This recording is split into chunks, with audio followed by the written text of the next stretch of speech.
Bonjour à tous mes amis et bienvenue sur Sagesse Spirituelle, votre espace où les mystères de la vie et de la nature se dévoilent chaque jour un peu plus. Ici sur cette chaîne, nous explorons la spiritualité sous toutes ses formes. Je suis Ézéchiel, votre guide du voyage spirituel. Je suis très heureux de vous retrouver encore aujourd'hui et j'espère que vous êtes en pleine forme. Que Dieu vous protège et vous comble de bonheur. Aujourd'hui, nous allons parler d'un élément puissant mais souvent méconnu. La cendre. Oui, cette poudre grise que beaucoup balayent et jettent sans un second regard est en réalité un trésor spirituel inestimable. Dans nos traditions africaines ancestrales, la cendre est un véritable antidote contre la sorcellerie et un poison pour les sorciers. Vous êtes curieux? Restez avec moi jusqu'à la fin, car ce que je vais partager avec vous pourrait changer votre vision de cet élément et vous donner des outils puissants pour protéger votre vie et votre famille. N'oubliez pas d'aimer, commenter et de partager la vidéo, et si vous venez de découvrir ma vidéo pour la première fois, je vous prie de bien vouloir vous abonner à la chaîne et d'activer la cloche de notification pour ne rien manquer de mes prochaines vidéos, car chaque vidéo sur cette chaîne pourrait être utile voire changer de vie. On peut commencer? Allez top, c'est parti! Qu'est-ce que la cendre et d'où vient son pouvoir? La cendre est le résidu laissé après la combustion du bois, des plantes ou même des herbes sacrées. Mais ce qui la rend spirituellement puissante, c'est son origine. Le feu. Dans de nombreuses traditions spirituelles à travers le monde, le feu est vu comme un symbole de purification, de transformation et de renouveau. Lorsque le bois ou les plantes sacrées brûlent, elles libèrent leur énergie et leurs propriétés mystiques dans la cendre. Ce n'est pas un simple résidu, c'est une substance chargée d'énergie. Dans les traditions africaines ancestrales, la cendre était considérée comme un élément sacré pour purifier, protéger et neutraliser les énergies négatives.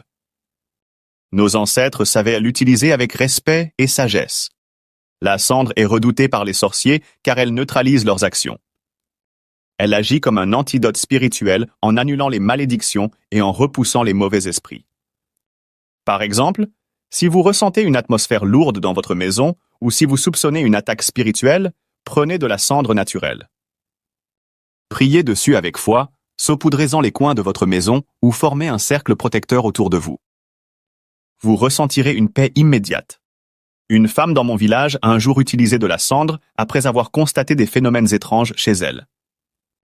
En saupoudrant la cendre et en récitant des prières comme je le lui ai recommandé, elle a remarqué que ces manifestations ont cessé du jour au lendemain, car la cendre a une puissance spirituelle très sophistiquée.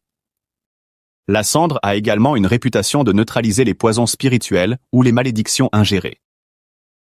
Dans certaines traditions africaines, une personne suspectant un empoisonnement spirituel mélange un peu de cendre bénite au charbon du bois écrasé en poudre avec de l'eau et en boit une petite quantité. Cela agit comme un antidote. Lorsque j'étais encore tout petit à l'âge de 10 ans, je voyais ma grand-mère maternelle mélanger de la cendre avec du savon noir traditionnel pour me laver avec et laver aussi tous les autres petits-enfants de la maison. Mais moi, personnellement, cela n'avait aucun sens pour moi. Avant de connaître l'utilité et l'importance de ces astuces que ma grand-mère faisait devant moi, c'était déjà trop tard car ma grand-mère ne vit plus et paix à son âme, car c'était grâce à elle que j'ai pu acquérir beaucoup de connaissances en la matière, et 80% des astuces que je partage avec vous sur ma chaîne sont d'elle. Mais est-ce que vous saviez que la cendre est comme ingrédient principal dans les savons spirituels de protection? Beaucoup de savons de protection, utilisés pour éloigner les énergies négatives ou pour renforcer l'aura, contiennent de la cendre. Mais pourquoi? Parce qu'elle purifie en profondeur et protège contre les attaques invisibles. Par exemple, les guérisseurs africains mélangent souvent la cendre avec des plantes sacrées pour fabriquer des savons. Ces savons ne servent pas seulement à laver le corps physique, mais également à laver l'aura et à fortifier la personne contre les influences maléfiques. Dans les traditions africaines, les nouveau-nés sont souvent considérés comme spirituellement vulnérables. On applique parfois une petite marque de cendre sur leur front pour les protéger contre le mauvais œil ou les énergies négatives. La cendre est aussi utilisée pour purifier les lieux de culte ou les maisons où il y a eu des disputes, des décès ou des énergies perturbatrices. Voici un conseil pratique pour vous. Mélangez la cendre avec de l'eau bénite ou une infusion de plantes sacrées. Aspergez cette eau dans la maison tout en récitant des prières ou des psaumes comme le psaume 91. Nos ancêtres respectèrent la cendre et l'utilisaient dans de nombreux rituels comme pour bénir les récoltes. Avant de planter, les agriculteurs saupoudraient de la cendre sur le sol pour invoquer la bénédiction des ancêtres. Lors des funérailles, après un enterrement, la cendre était souvent utilisée pour purifier les proches du défunt et couper tout lien énergétique avec la mort. Pour la protection des maisons, les anciens formaient un cercle de cendre autour des maisons pour empêcher les sorciers d'y entrer. Pourquoi la cendre est-elle négligée aujourd'hui? Avec la modernisation, beaucoup ont oublié les enseignements ancestraux. La cendre, autrefois respectée comme un élément sacré, est maintenant balayée et jetée. Pourtant, elle demeure un outil spirituel puissant pour ceux qui savent l'utiliser. Voici quelques précautions et conseils pratiques pour vous. Utilisez de la cendre provenant de bois naturel ou de plantes sacrées. Évitez la cendre issue de produits chimiques ou de charbon industriel. Accompagnez-la de prières. La cendre seule ne suffit pas. Elle doit être activée par des prières ou des intentions claires. Respectez-la. Ne traitez pas la cendre comme un simple déchet. Elle est un don de la nature, purifié par le feu. Mes amis, la cendre est bien plus qu'un simple résidu de feu. C'est un trésor spirituel, un bouclier contre les forces négatives et un outil de purification. Prenons le temps de renouer avec nos traditions ancestrales et d'utiliser ce que la nature nous offre avec respect et sagesse.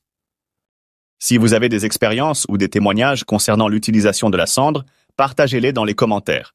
Et n'oubliez pas, tout ce que Dieu a créé a une raie. Je partage quelques témoignages avec vous. Un homme dans un village africain se plaignait de bruits étranges dans sa maison la nuit.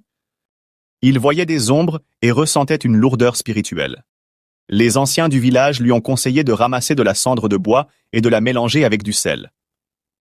Ils lui ont demandé de prier sur cette cendre en récitant le psaume 23 et le psaume 91, puis de la saupoudrer dans chaque coin de sa maison en traçant un signe de croix à l'entrée et aux fenêtres. Après avoir suivi ces instructions, les bruits ont cessé immédiatement.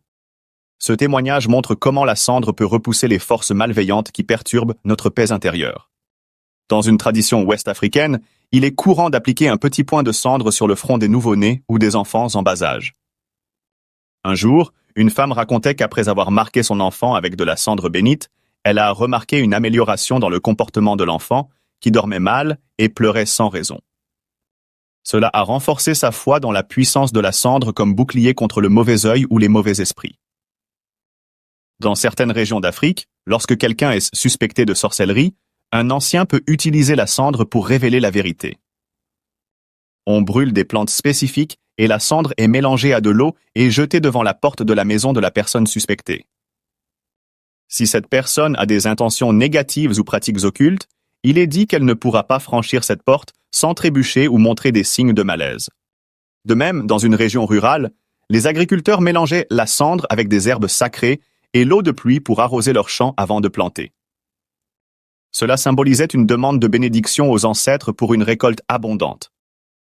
Un agriculteur témoignait que depuis qu'il utilisait cette méthode, ses récoltes avaient doublé, alors que les autres champs autour du sien ne produisaient pas autant.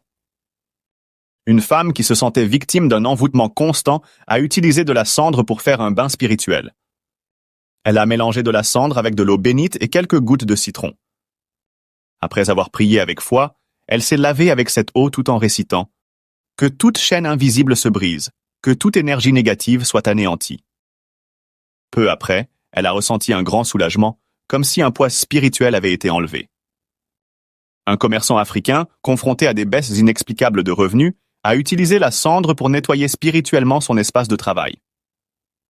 Il a balayé son magasin avec un mélange de cendre et de sel tout en priant pour éloigner les mauvais esprits ou les jalousies qui bloquaient sa réussite. En une semaine, ses affaires ont commencé à prospérer à nouveau.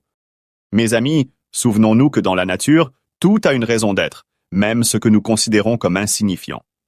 La cendre est bien plus qu'un simple résidu. C'est un antidote contre les énergies négatives, un outil de purification et une bénédiction pour ceux qui savent l'utiliser avec respect et foi. Je vous encourage à renouer avec vos traditions ancestrales et à exploiter les trésors que la nature nous offre pour améliorer notre vie spirituelle et physique. Nous sommes à la fin de notre vidéo et je vous remercie pour votre temps consacré et merci d'avoir suivi cette vidéo jusqu'à la fin. Si ce contenu vous a plu, pensez à liker, à vous abonner à Sagesse Spirituelle et à partager cette connaissance autour de vous. Restez connectés pour d'autres révélations spirituelles et que la paix et la sagesse soient avec vous. Dites-moi dans les commentaires l'astuce ou autre connaissance que vous souhaitez découvrir prochainement sur la spiritualité. Abondante lumière à vous et à très bientôt. C'était votre ami Ézéchiel.